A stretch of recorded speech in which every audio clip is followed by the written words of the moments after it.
Welcome to Coach's Corner, everybody. Thanks for watching this show. I'm your host, Coach Tripp.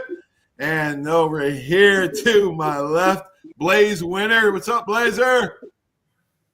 Down below, Bill Pendock, my old high school teammate, Liverpool. We're doing a four-wheel drive show. That's right.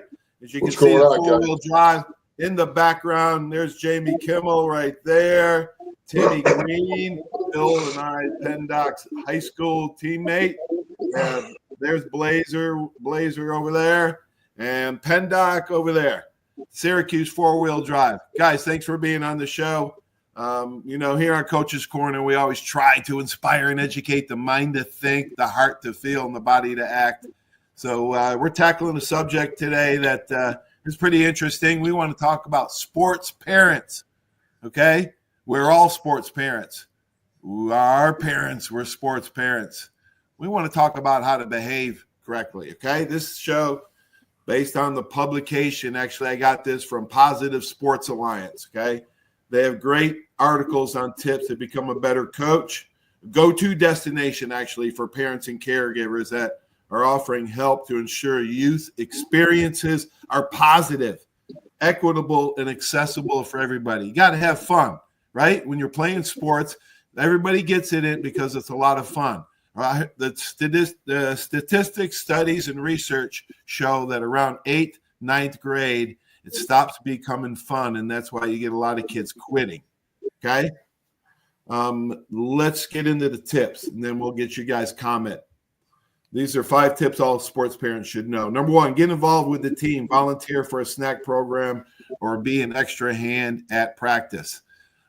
Sports parents, I can only go to my dad as an example as a sport parent. My dad would come to practices, football, him and his Paisan buddies held the chains for decades. My dad ran the clock and the scoreboard at the high school for decades. That's being involved. Billy, what do you have to say about parents being involved in their kids' sports program? Well, I'll tell you, I think back, and I mean, my father was very, very shy, very quiet. My mother was the opposite, but my mother and father both didn't know much about football, but they supported the program kind of from the outside. And I think as we all coached at some point, and we all know those parents that are a little bit too involved. I mean, there's a fine line there with helping the program and hurting your child. Now, right. And yeah, you can support the program, and I'm all for that. But we've all seen the over-the-top parent, but the basic support, like going to your head coach and saying, whatever you need, I'm there to help, but staying out of the logistics of the actual coaching and the decisions made on the field. Blazer? Well, I've had such number one, yes, to the first category of, hey, help by, bring water, bring food, pops, popsicles, or help them tie their shoes, do the little things that are, hard for them, help them stay, focused if you have to, if it helps the coach. I believe in those things, but it has to come from a grown-up. And you might say, well, a parent is a grown-up. Not necessarily, man. When their kids are playing, all of a sudden they're Peyton Manning. All of a sudden they're Damian Tomlinson. This is the problem, that they watch the National Football League and they see their little kid in a Jet jersey, and now they're Aaron Rodgers. No, they're not. They're not nearly that person. And again, there's all different philosophies coming from coaches, and most youthful coaches are the parents themselves anyway. So is that parent friends with that other parent, or is that parent in the neighborhood a pain in the ass and everyone knows it? So, I mean, this affects the young people. This affects their behavior. I saw it with my own children because I was a Packer in Wisconsin, living at the time when both my little boys were playing. And I was not involved coaching, but I was willing to help. And man, it was like poison to the people out there that were the coaches. And you might say, well, why? I don't know why either, other than because they felt intimidated. Did they felt intimidated or something?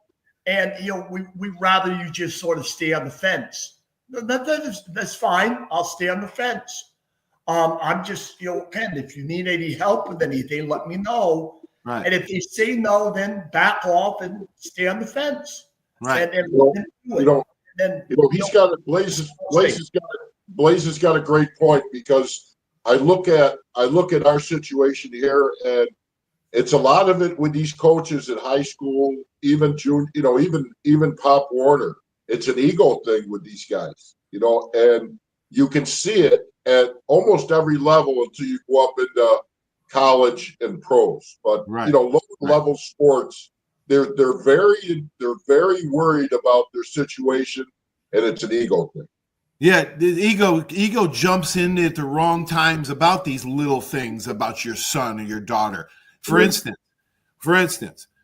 I had two great strength and conditioning coaches in college and the pros, Hall of Famers, okay? So when I got into coaching, I went back and got my certification, my strength and conditioning certification. And I would come back and I would make suggestions not only to other programs, but to my program and at what I was coaching at.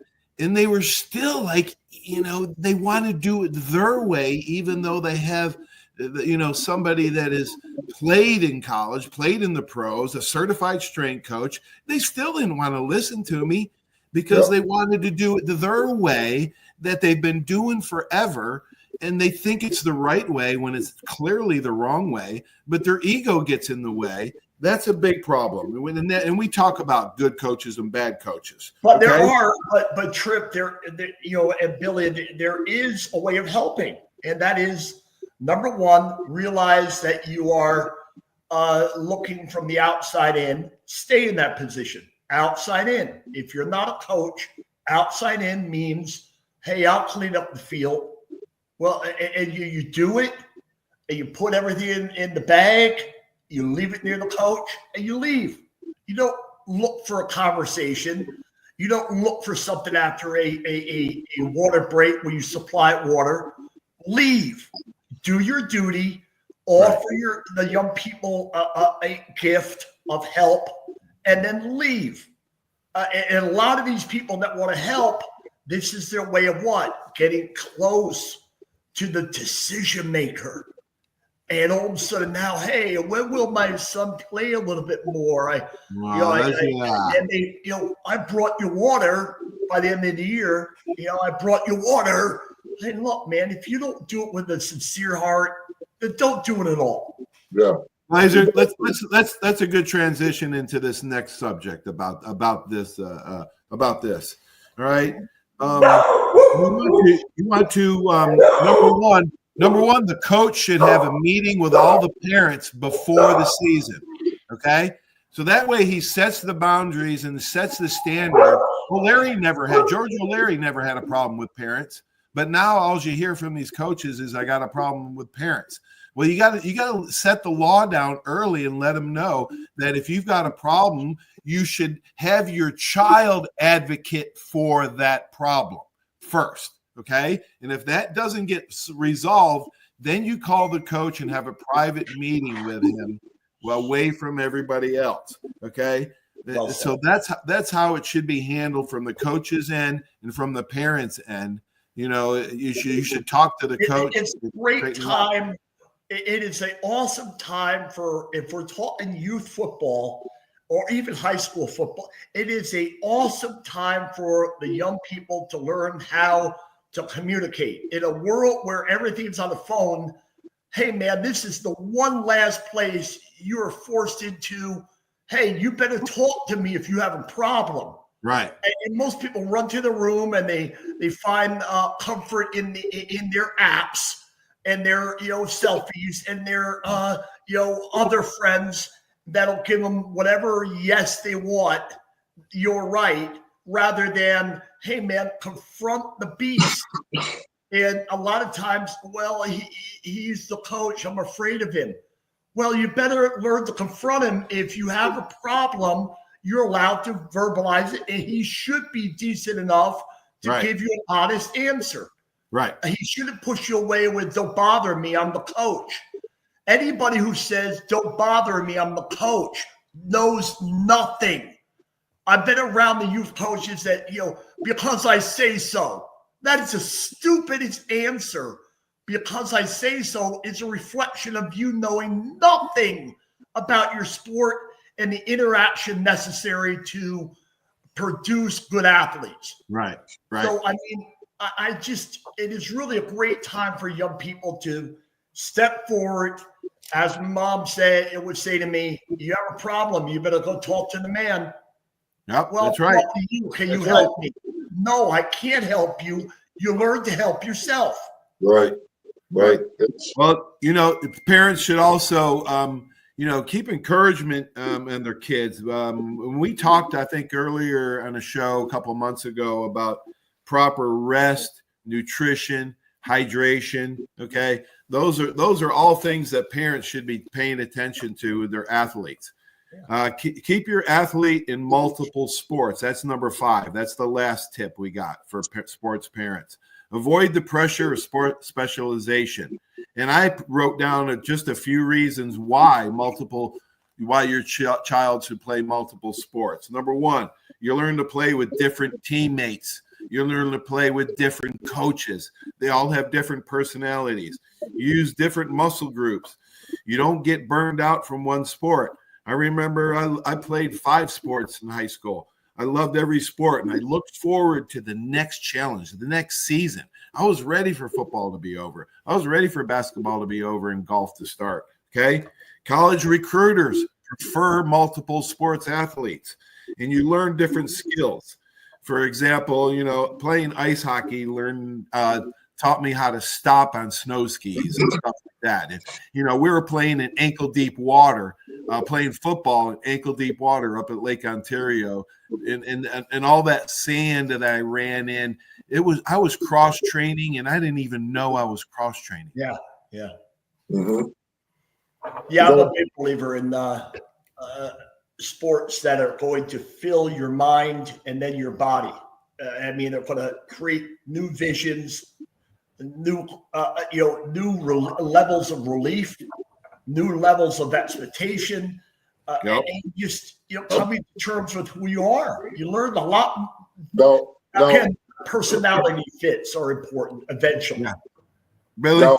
Now I'm gonna go the opposite way a little bit here, because I've dealt with a lot of Division I schools with a lot of my athletes that went on to play at different places. And when you look at back 35, 40 years ago when all 3 of us came out, that playing different sports was a bonus for everybody. And I believe that. I believe it helped. When you look at the money that is involved in the game now, and the question I got asked to me by these coaches, the first thing was, is this kid in the weight room right now? And I'm caught in between, well, no, I think he's going to play lacrosse. And the phone would hang up. These schools now are investing so much money. Now I'm talking football. Yeah, into these kids.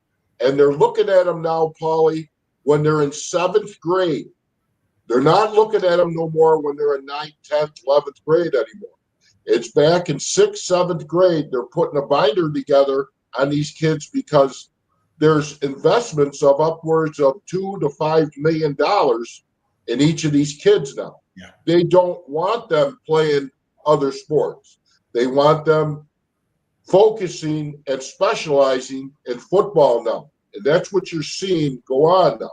Because, and I still say it, I go to NIL, the money. Because of the money. The money that drives everything. When us 3 came out, you could play basketball, you could do track and field, you could wrestle. You still got recruited at a high level.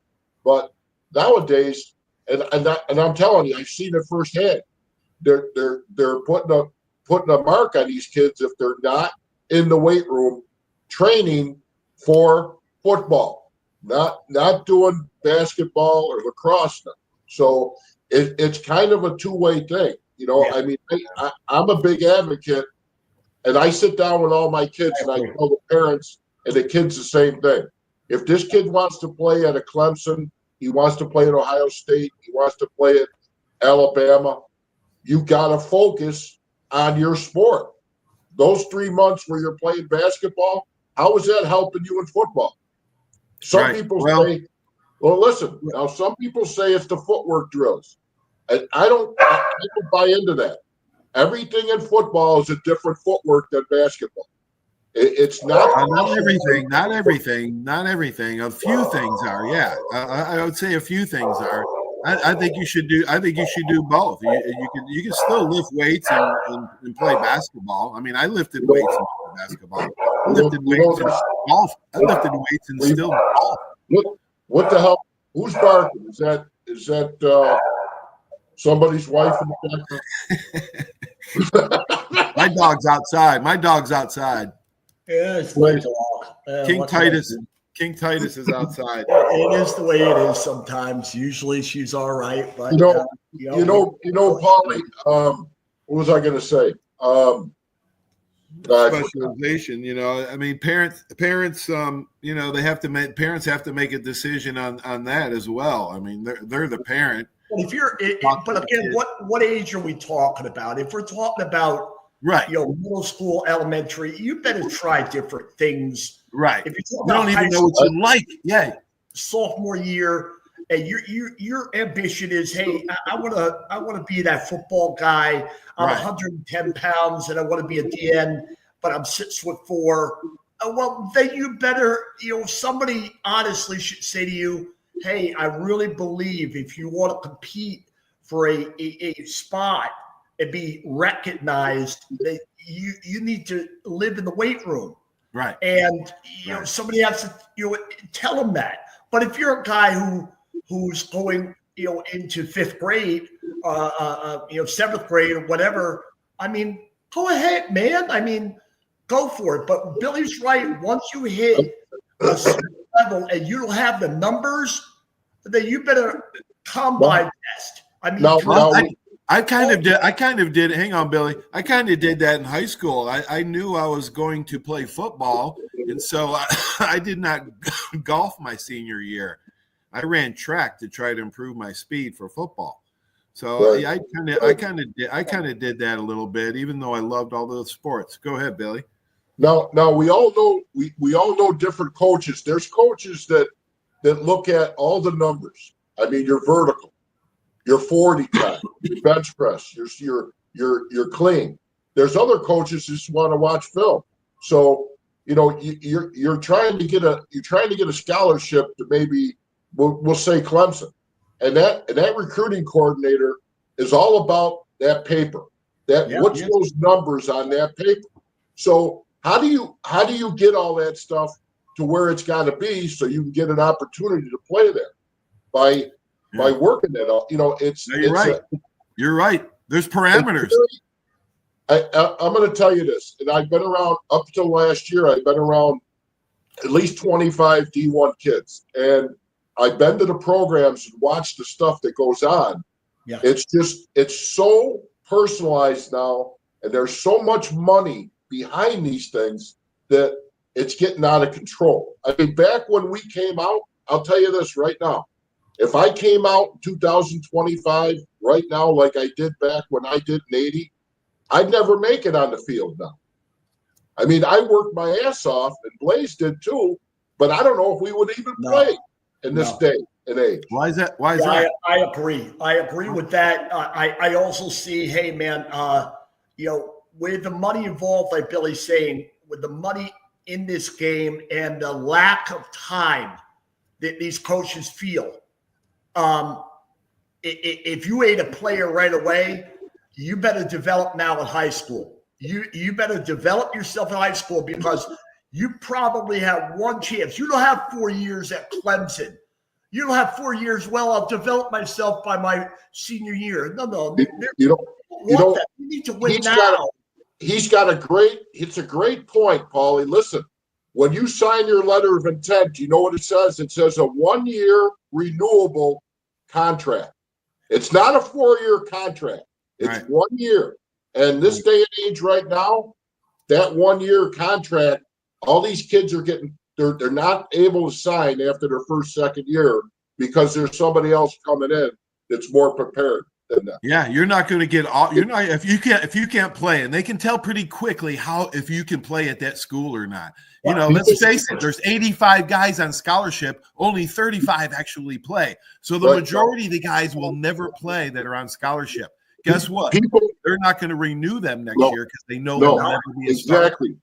People watching this show don't understand that it's not a 4-year commitment to your school. It never was. It's a 1-year renewable contract. Right. Okay. That's important to point out to your listeners. Yeah, you better be ready. You better be ready then. Well, I'm glad it took me 3 years to get ready to play in college. I'm glad I played back then. The exposure has sort of gone down into the youth level more than ever before. The exposure of football has gone into youth football. It's unfair. I will completely point out, I believe it's unfair. These are kids that don't even know how to tie their shoes if we're talking youth football. I mean, but the expectation coming from the dad or even the mom coaching them is, hey, man, you have to get up to that level if you want to be a player. Well, they're at a different level of development than the high school kid. And the high school kid is being told the right thing, which is Billy's right. If you want to play, you better invest now in playing. And it makes it very difficult because you want to try different things. You want to explore the horizon differently. Right up to the time you go to college. I mean, you're about growth. Right. And how you see the world. And so a lot of kids don't even know what they want to do or what they're good at if you don't try it. But you're right. It's age thing, Blaze. You're right. It's the age. The younger kids should play as many sports. And then when you get up to junior year of high school, you better start specializing a little bit. The parents have to pay attention. They have to support the kids. Quit having a unrealistic expectation or perception of your child. They're not as good as you think they are. And I tried to keep that perspective when my kids were in school because I coached my son. So it's a difficult dynamic. Next week we're gonna tackle recruiting. So I'm gonna not talk a whole lot next week because I didn't get recruited. But Billy down there had like 135 offers. So folks, you want to tune in next Wednesday because we're going to tackle everything about recruiting. Both of you guys got recruited. Thanks for joining, guys. Good show. I got zero offers. Oh, you guys would have been offered if I was back then. I would offer that. Billy, you should have gave one of us one of those 135 offers that you had. Gave one of us. I tried to give you.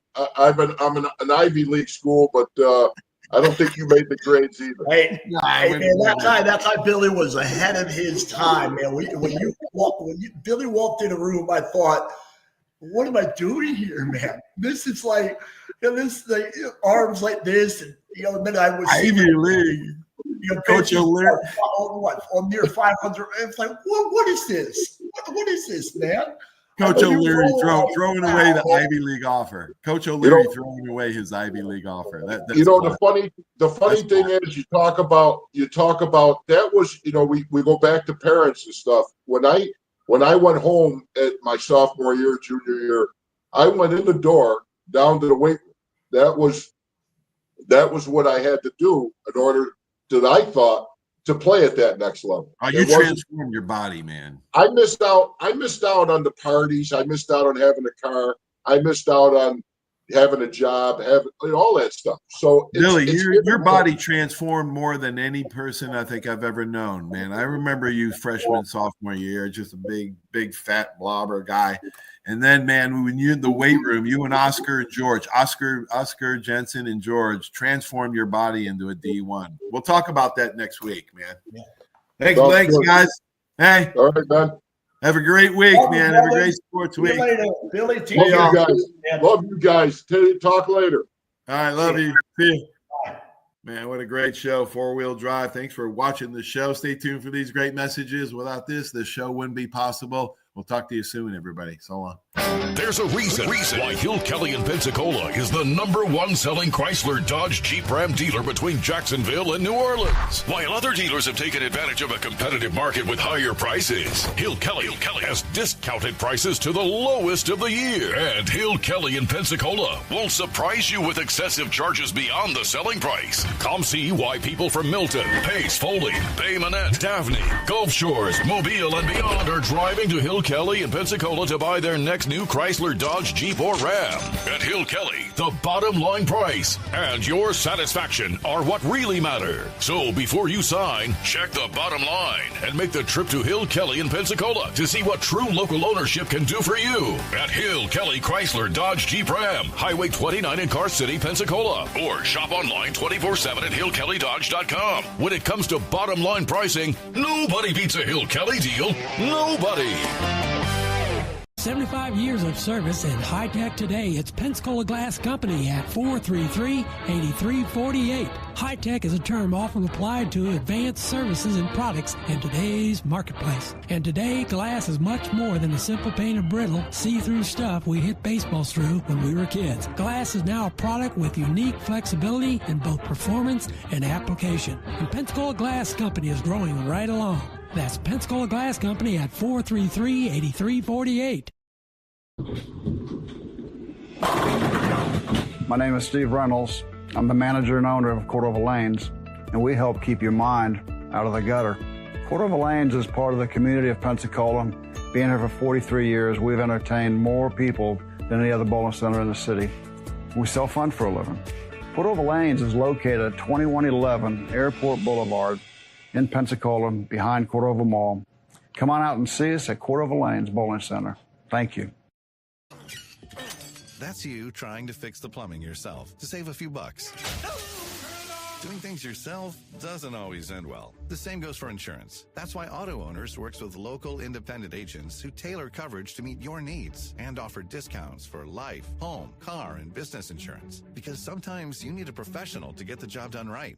That's simple human sense. Are you riding around in a filthy vehicle? Dirty car no more. Visit Ronnie's Car Wash today to get it shining in no time. They have 3 convenient locations with another coming soon. The unlimited monthly wash packages start as low as $14.95 per month with free vacuums, multi-purpose spray, and towels. Visit them in Gulf Breeze, Navarre, Fort Walton, and soon Crestview. Don't wait. Wash today. Be sure to see Ronnie's Car Wash on Facebook to see the latest specials and discounts. You'll be riding and shining in no time.